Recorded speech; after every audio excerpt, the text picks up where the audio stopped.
It was the bitter winter of 1944. Snow blanketed the remote edges of a small, war-torn village in Germany, and the air was heavy with the scent of smoke and despair. The echoes of artillery had long faded here, but the terror of human cruelty remained, etched into every shattered building, every frozen footprint in the mud. Inside a makeshift camp, a line of German women prisoners of war shuffled forward, trembling in the biting cold, their eyes reflecting exhaustion, fear, and the grim acceptance of a fate they could hardly imagine. Orders had come down like the final hammer of a judged line-up at dawn. For weeks, these women had lived with hunger gnawing at their bellies and the relentless uncertainty of survival. Now, they faced what many believed was their last morning alive. The guards' boots crunched against the frost-bitten earth, a harsh counterpoint to the women's shallow, ragged breaths. The camp seemed suspended in time, a frozen tableau of human suffering, tension, and the fragile hope that miracles could still exist in the darkest of hours. And yet, as they stepped into the pale, grey light of dawn, something unimaginable unfolded.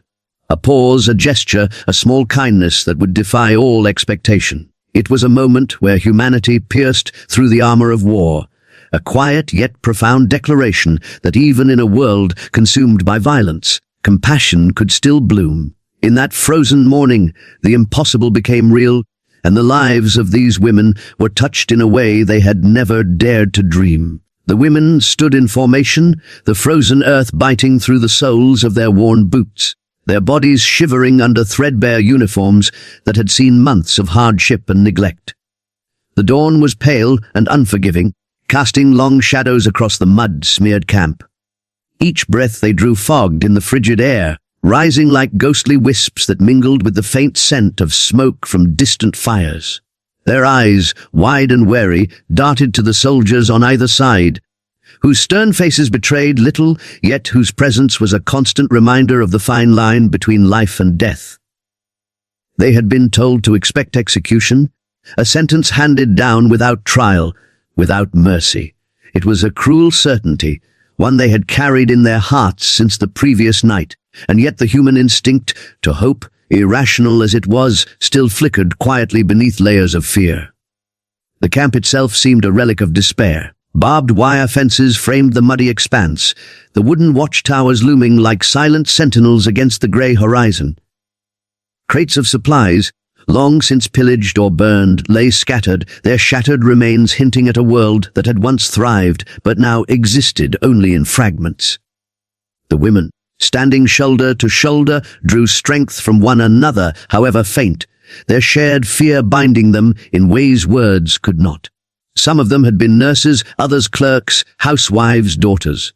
The war had taken them from familiar streets, warm kitchens, and quiet homes, placing them in a world defined by suffering, discipline, and constant uncertainty. And yet, even in that moment of impending doom, small acts of human kindness, once rare, now almost unimaginable, had the power to reach through the darkness. The guards shifted, their boots crunching against the frost, the sound a harsh percussion in the tense silence. A commanding officer approached the line, his movements deliberate, measured, yet there was a subtle softness in the way he looked at the women. His hands, gloved and steady, carried blankets folded neatly, and over them, a basket of bread, still warm from a fire somewhere just beyond the perimeter. The women blinked, unable to reconcile the sight before them with their expectations. Executioners did not carry gifts. Executioners did not pause to offer reassurance. Their minds raced, disbelief mingling with a fragile curiosity. Could this be a trick, some cruel jest before their final moments?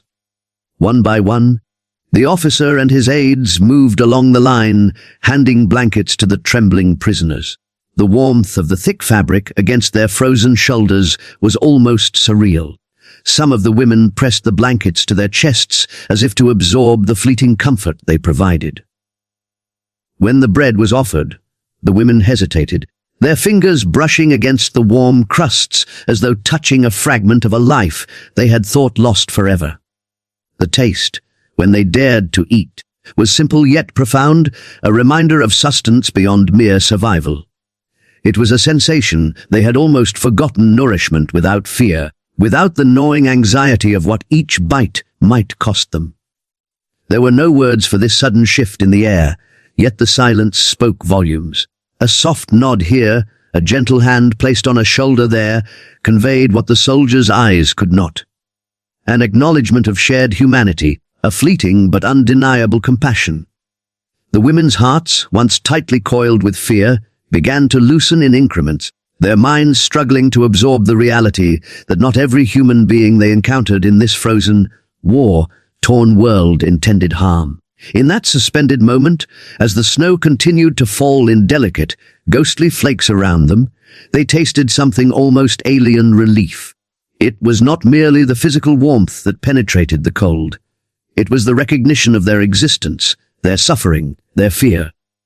For months, they had been objects, numbers in a system designed to strip away identity, to reduce life to an equation of control and subjugation. Now, for the first time, someone had looked upon them and chosen to respond not with cruelty, but with deliberate, intentional care.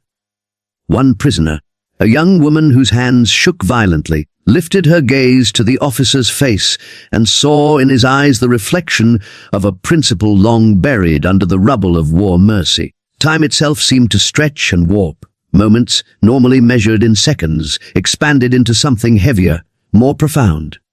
The crunch of boots, the whisper of the wind through the barbed wire, even the distant cawing of a crow. Each sound became a note in a symphony of tension and unexpected grace. The prisoners leaned slightly toward one another, drawn by shared astonishment, yet aware that nothing in this world came without consequence.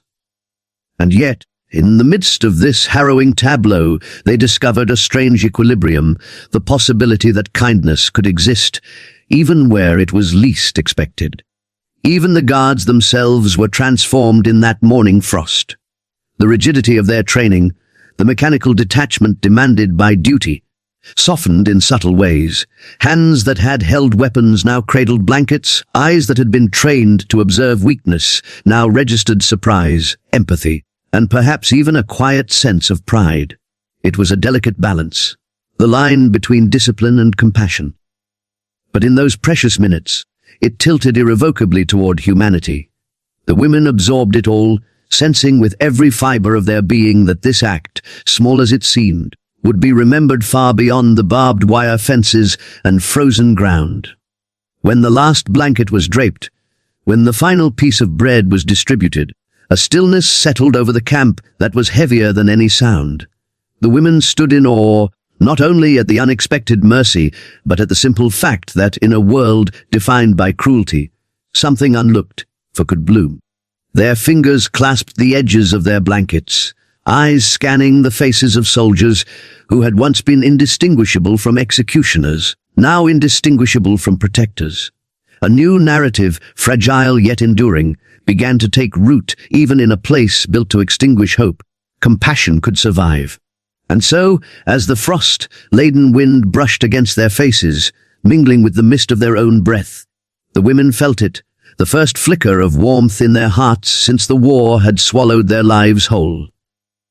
It was a warmth born not of fire, not of shelter, but of recognition, the recognition that, even in moments when death seemed imminent, mercy and empathy could assert their quiet, indelible power. It was a dawn not only of light but of possibility, a morning that would live forever in the memories of those who had been on the line, trembling, believing that the end was nigh, and discovering instead that humanity could shine even in the darkest hours. As the line of women shifted forward, a quiet disbelief began to ripple through the formation. They had come to expect brutality at every turn, to anticipate the cold indifference of the men who now stood before them. The officers' faces, carved with discipline and hardened by months of war, had been impenetrable walls of authority. But now, something in their posture, in the subtle softness of their gestures, betrayed a humanity these prisoners had almost forgotten existed. The women's eyes flickered, searching for deception, for some hidden cruelty lurking behind the offered bread and blankets. Yet each gesture, each nod, each reassuring glance carried no hidden threat. It was real. It was as though the war itself had paused for a heartbeat, allowing compassion to assert itself in defiance of everything they had been taught to fear. A young woman, barely 18, with hair tangled and matted from weeks in the camp, pressed her hands to her chest as a soldier gently adjusted the blanket across her shoulders. The warmth seeped into her trembling frame, a sensation so ordinary yet profoundly extraordinary that tears threatened to spill from her eyes. Another woman, a former nurse who had cared for the wounded in a hospital far from the front lines, allowed herself a breath she had long held in anticipation of her last moments. The tension that had coiled inside her like a tightly wound spring began to unwind, and for the first time, the future seemed uncertain not because of death, but because of the possibility of survival. Around them, whispers began to spread, not loud, not defiant, but soft. Incredulous murmurs carried on the winter air. They aren't going to WWII. One woman began, her words catching in her throat. Another simply shook her head, wide-eyed, unable to reconcile the reality with the dread had defined every step leading up to this moment. The women glanced at each other, searching for confirmation in the shared disbelief, and found it mirrored in every pale, frozen face. Fear had been a constant companion, a shadow that had followed them from one bleak day to the next. Yet now that shadow was fractured by a light they had never expected: empathy, deliberate and unwavering, shining through the cold, muted dawn. The soldiers moved among them with careful deliberation, offering gentle touches where needed, steadying hands, soft nods. These gestures, seemingly minor, carried immense weight. Each interaction shattered the expectation of cruelty and replaced it with something infinitely more human. The young nurse found herself catching a glimpse of the officer's eyes, not the steely gaze of a man accustomed to power, but eyes that held understanding and recognition of shared vulnerability. In that fleeting connection, a dialogue occurred without words, a transfer of courage and reassurance that the women clung to like lifelines. It was not the grandeur of heroism, not the spectacle of defiance against tyranny. It was something quieter, subtler, and infinitely more potent, acknowledgement of their humanity at a moment when they had believed it irretrievably lost. Time seemed to stretch unnaturally as these small acts accumulated, each one layering upon the next, forming a protective veil over the women's fragile spirits. The snow continued to fall in gentle flakes, settling on the shoulders of those who had once expected death, but now felt an almost dizzying sense of relief. A former schoolteacher pressed her palms together, staring down at the bread in disbelief, the texture of the crust warm against her cold, cracked fingers. She had not eaten a proper meal in weeks, yet the gesture was less about nourishment and more about recognition, about being seen as a human being rather than a number in a ledger of war. Every sensory detail in the camp seemed heightened in those suspended moments. The crunch of boots against frost, hardened mud, the muted flapping of banners and flags that had once signaled allegiance and authority, the occasional caw of a crow perched atop a watchtower, all of it formed a symphony of tension, punctuated by the subtle counterpoint of unexpected mercy. The prisoners could feel it in the air, a shift that was both tangible and ephemeral. It was as though the very molecules of the frozen morning had conspired to remind them that the world was capable of more than destruction. That even amidst carnage, there was room for care, for recognition, for empathy that transcended uniforms and barbed wire. The women's minds struggled to process it. How could it be so simple, yet so profound? How could a handful of blankets, a few pieces of bread, and a nod of reassurance carry the weight of hope? In their conditioned worldview, small gestures were meaningless in the face of war's relentless machinery. Yet here, in the raw clarity of dawn, they realized that these gestures were not trivial. They were revolutionary. They were proof that humanity could exist even when surrounded by atrocity, proof that the rigid hierarchies of fear and violence could be momentarily suspended by deliberate acts of care. Some prisoners closed their eyes as the warmth of the blankets seeped in, imagining for the first time in weeks a future not dictated by the whim of another's power. Others clutched the bread to their chests, tasting not just sustenance, but the symbolism of being acknowledged, being valued, being seen. These small rituals, simple though they were, became lifelines that tethered them to the idea of life beyond the line, beyond the barbed wire, beyond the imminent shadow of death. For the soldiers, too, this moment was transformative. The rigidity of duty softened, the mechanical repetition of orders gave way to intentional care, and for a fleeting instant, war itself seemed to acquiesce to mercy.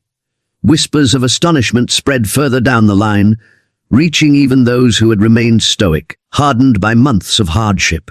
A woman who had spent weeks in isolation, ruminating on fear and despair, finally allowed a shuddering breath to escape her lungs, the realization dawning that they were not simply being tolerated. They were being protected.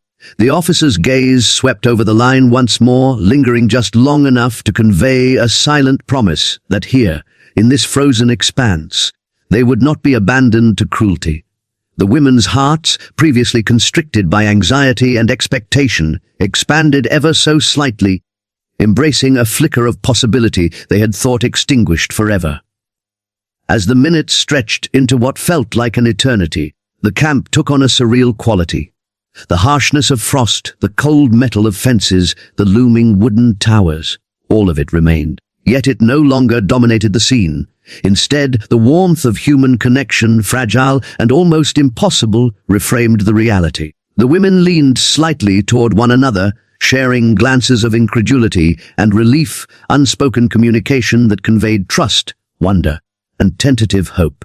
Even the guards' movements seemed imbued with intention, the casual gestures of kindness now monumental against the backdrop of fear that had dominated the camp for so long. By the time the last blanket was distributed and the final morsel of bread passed down the line, a strange stillness settled over the entire expanse. The women, though still trembling, stood taller, hearts buoyed by the realization that life could assert itself in the most unexpected of forms. It was a quiet revolution, a challenge to the brutal calculus of war even in the coldest, most dire circumstances. Empathy could pierce the fog of fear and illuminate a path, however narrow, toward hope. In that moment, they understood that survival was no longer simply a matter of endurance. It was intertwined with the recognition of humanity, a gift extended from one person to another that had the power to reshape destiny. As the dawn light gradually strengthened, casting long golden hues over the frost-covered ground, the women absorbed the reality of the morning. They could still see the barbed wire, still hear the crunch of boots, still feel the bite of cold air, but now those sensations were tempered by the warmth they carried within.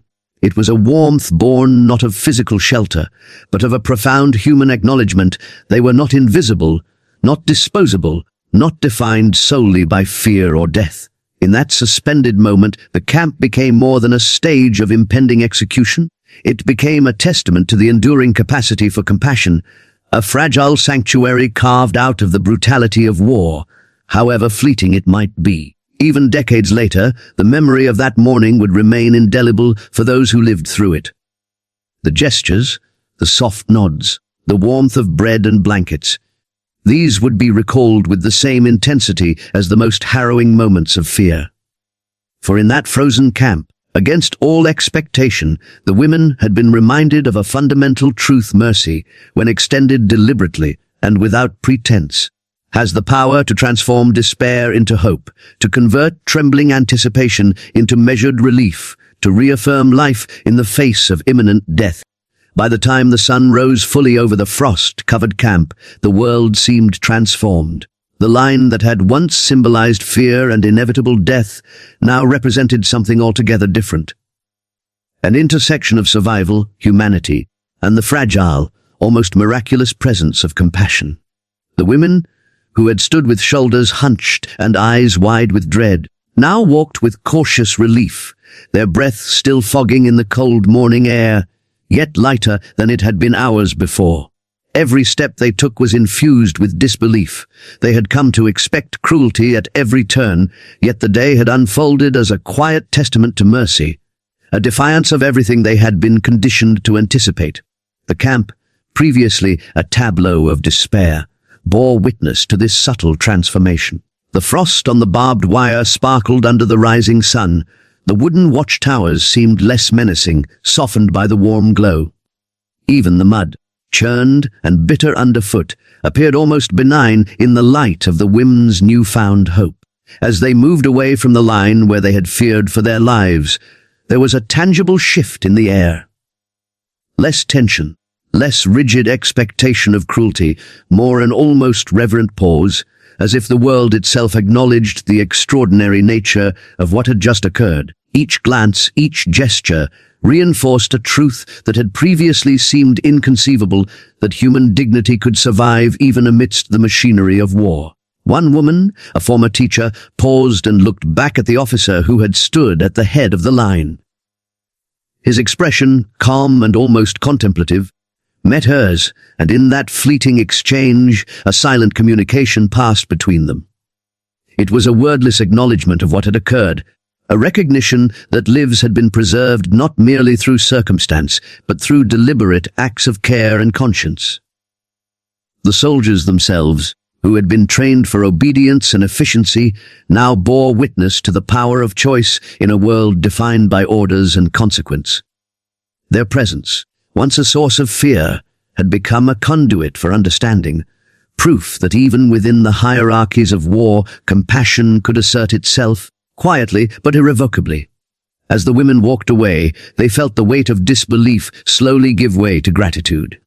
Their eyes scanned the camp, drinking in details they had once ignored: the patterns of frost on the wooden fences, the distant horizon tinged with gold, the faint smoke rising from makeshift fires that had warmed the soldiers through the night.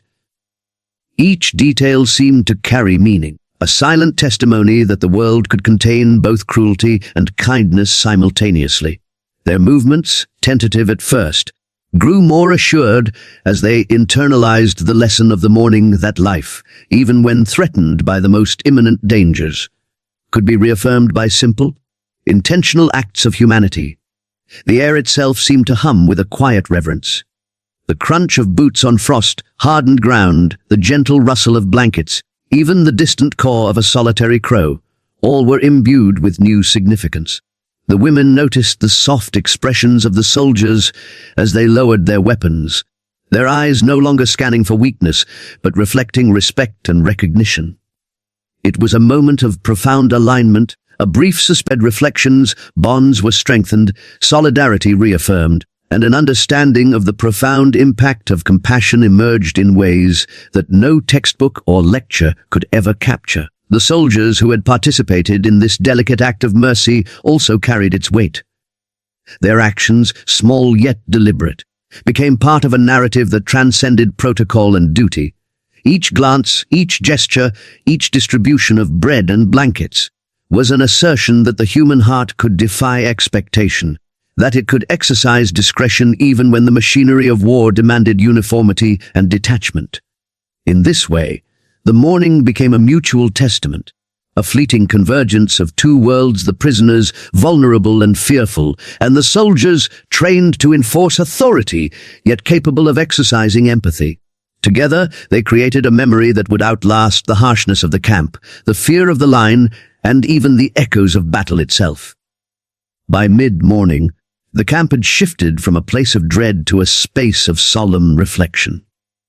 The prisoners, having walked away from the line, paused occasionally to gather their bearings, to absorb the reality that life could continue despite the shadows of war. Some bent to pick up discarded blankets, offering silent gratitude. Others exchanged soft smiles, tentative but genuine.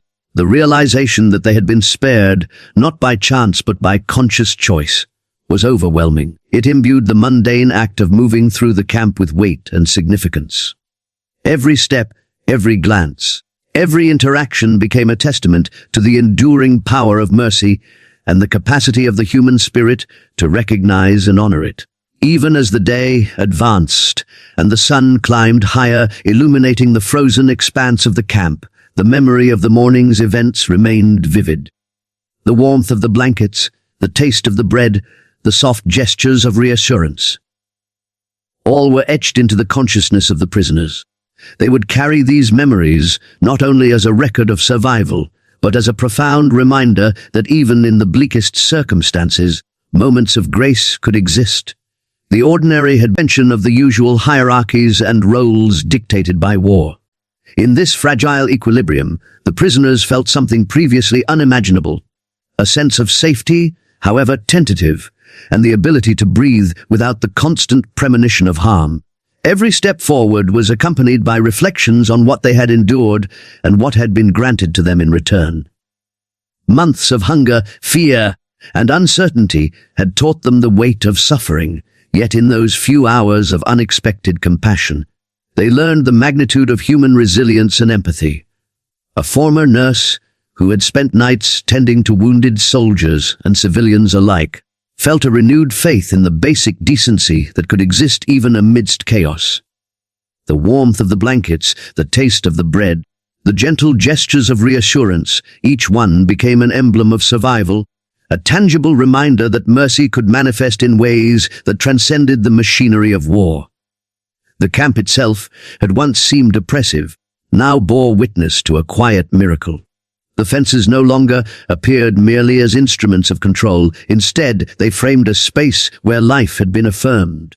The watchtowers, once symbols of domination, now stood sentinel over a moment that could never be erased from memory.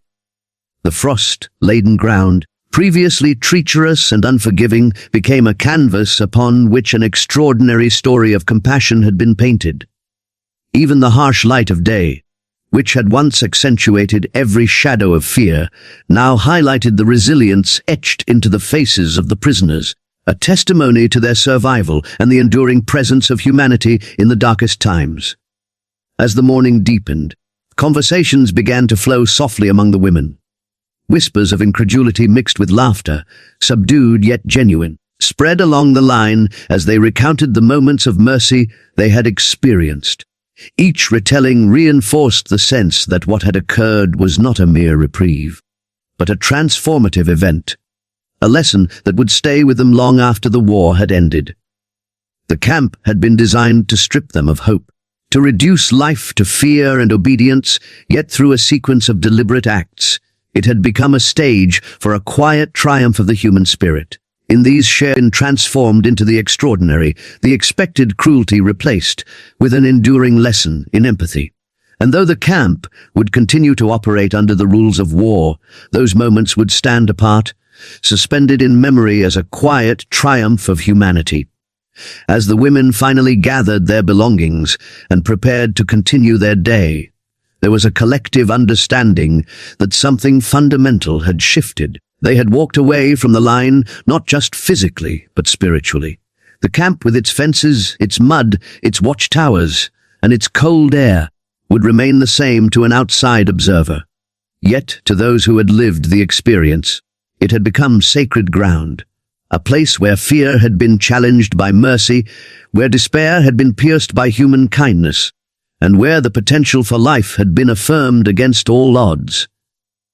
That morning would remain with them forever, a testament to the idea that compassion, even when brief and unexpected, possesses the power to redefine existence itself.